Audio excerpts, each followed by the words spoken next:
Hey, this chapter is about metal rolling process and their equipment. It's a bit different than the previous actually machining process we discussed. This time we are not removing material, we are not generating chips, but this time by making use of some rollers-like tools, we are shaping the initial workpieces. And you'll see that we can perform these at room temperature or at high temperatures, depending on our cases, materials, other issues. But basically, we are making use of rollers, which are rotating. We mostly use pairs of them.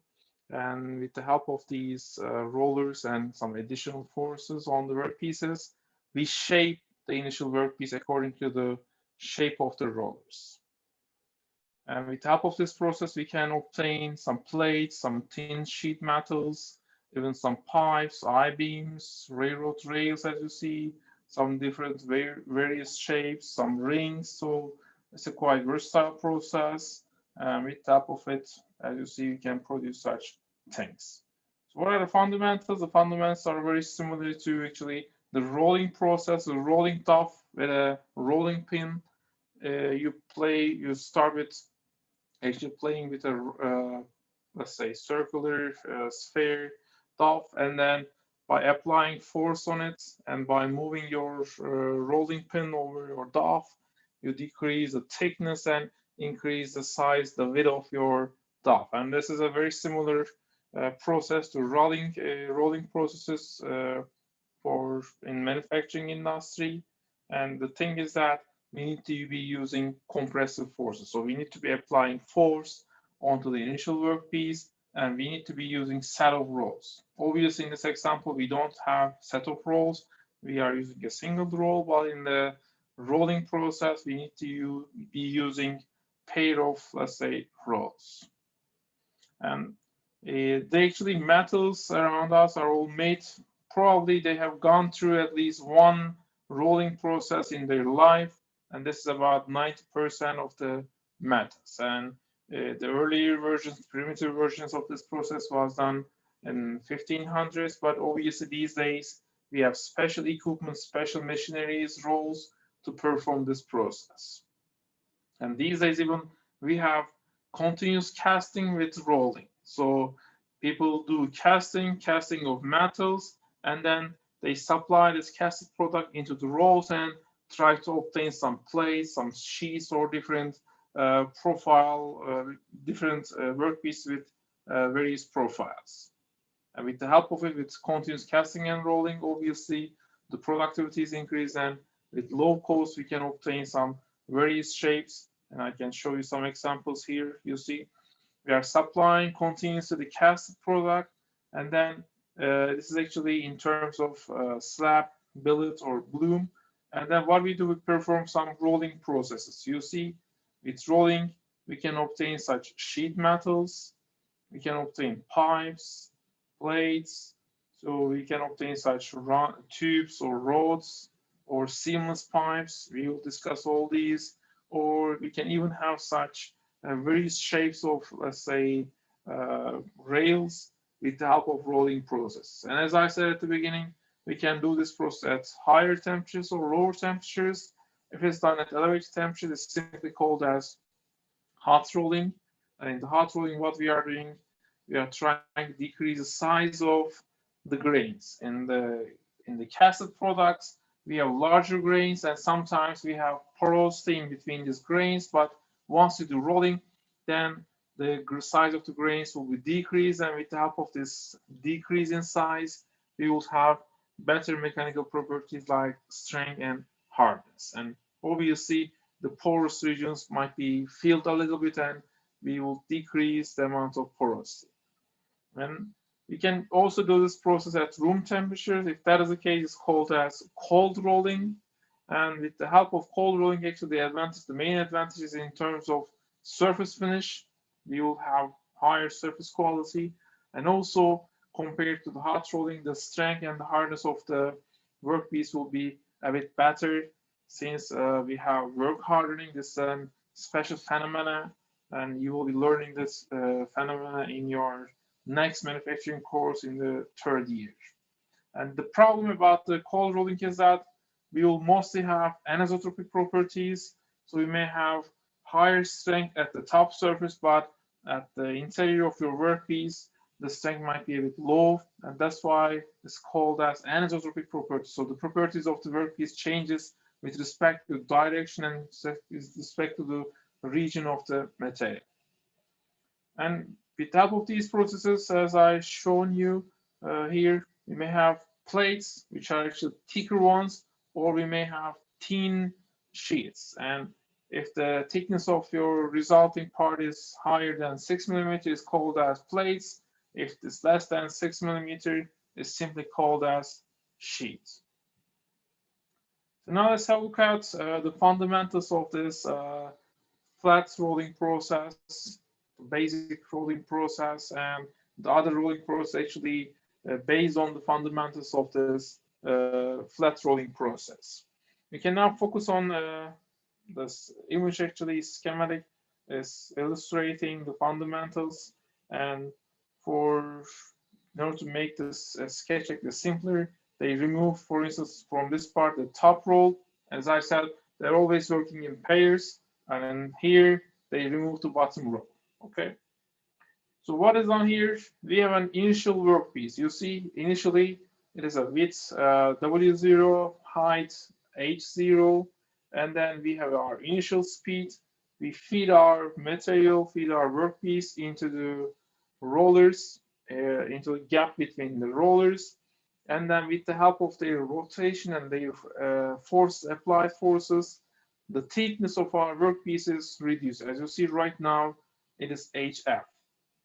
And we have final width, WF, and this is usually larger than the initial width. Since due to the constancy of the volume, we have an input volume and we have output volume. If they are constant, if they are the same, then since the thickness is reduced, then we should have an increase in other dimension, and this is the width of the workpiece. Another issue is that the speeds are different. V0 is obviously smaller than the final velocity, since the thickness is reduced, so we should be moving this amount of material at a higher rate than it's being fed actually into the set of rolls. So I can say that all the time our final velocity is higher than the initial velocity. Another thing is that we have obviously the speed of rolls. This is represented as VR here. And I think we can now switch to the next schematic here. This is a side view, and you can see that we have V0 here, initial speed of the workpiece, final speed of the workpiece, VF, and we have the speed of roll, VR. And we have a specific point here, and this is called as a neutral point or no slip point. Before this point, actually, our roll is moving at a higher speed than the workpiece. But after this neutral point, our workpiece is moving at a higher speed than the roll. So we can say that VF is higher than VR, but V0 is lower than VR. And at this neutral point or no slip point, their speeds are equal. So we can say that the speed of the workpiece is equal to speed of the rolls, VR. And it's only valid at this, let's say, line. Another thing about is actually the friction forces. Since at this point, before the neutral point, the speed of our workpiece is lower. So that's why actually we have frictional forces on the workpiece to this direction, to right. But once our workpiece is actually getting, its speed is getting higher than the speed of the rolls, then the friction force on the sheet metal or the workpiece becomes to the left. This is that's why actually it's called as a neutral point. After this point, the direction of the forces, the friction forces on the workpiece, and the difference between the speeds changes. And you see we have another parameter here, alpha. Alpha is actually the angle in which we have contact with the workpiece. And depending on the size of your roll, if you have smaller rolls, then this alpha will be very smaller, but if you have a larger roll with a higher radius, then the alpha will be a bit higher.